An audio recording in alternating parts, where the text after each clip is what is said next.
Hello there, kia ora. Have you ever wondered why the Prime Minister seems so keen to get out and about around the world?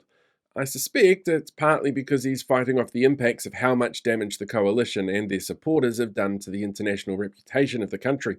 Just this week alone, our country has won two dubious honours. It won the Dirty Ashtray, a civic award handed out at the biennial meeting of parties to the Framework Convention on Tobacco Control in Geneva, Switzerland, after it was revealed that we'd dropped from second to 53rd on the Global Tobacco Industry Interference Index after the coalition made sweeping reversals of smoke-free laws, which included tax offsets for tobacco companies and having policy written by tobacco lobbyists that mysteriously showed up in ministers' offices.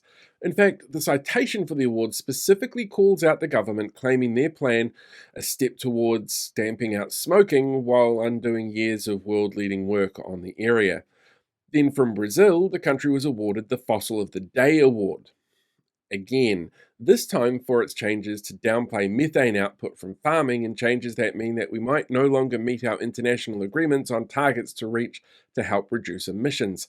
Last week, we saw Nicola Willis call the Greens doolally for saying after the next election they're going to cancel 7 fast-tracked mining projects, ignoring the fact that this was actually the reason why they were struggling to get these organisations to sign up in the first place, because it goes against the general thread of how governments have been winding down these activities and investors weren't confident National would get back in. I imagine they're less confident on that now. The United Nations has made itself very clear that the coalition is ruining our international reputation when it comes to what were progressive ways of approaching Indigenous rights.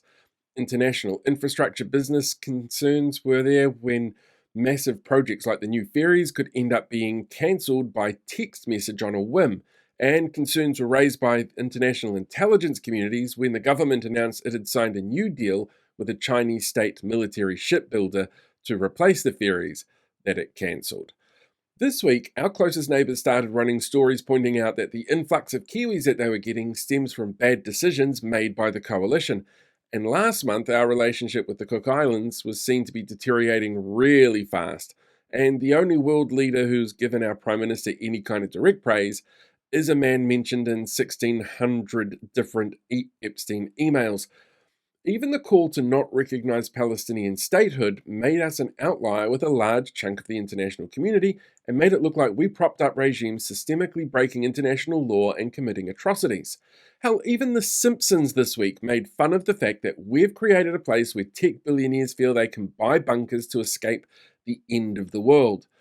So is it any wonder then why our Prime Minister is always out of the country?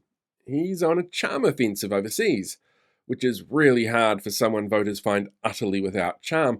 And when he's here, he's at the whim of two coalition partners that are supporters of the issues that are fast turning our little part of the world into a laughingstock on the world stage that extends from the United Nations in New York to, well, wherever Springfield actually is.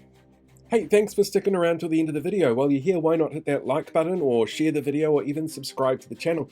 You could even become a paid YouTube member so you can see things released in advance, you get access to some exclusive content, and like all these awesome people, you get to have your name at the end of the credits as well.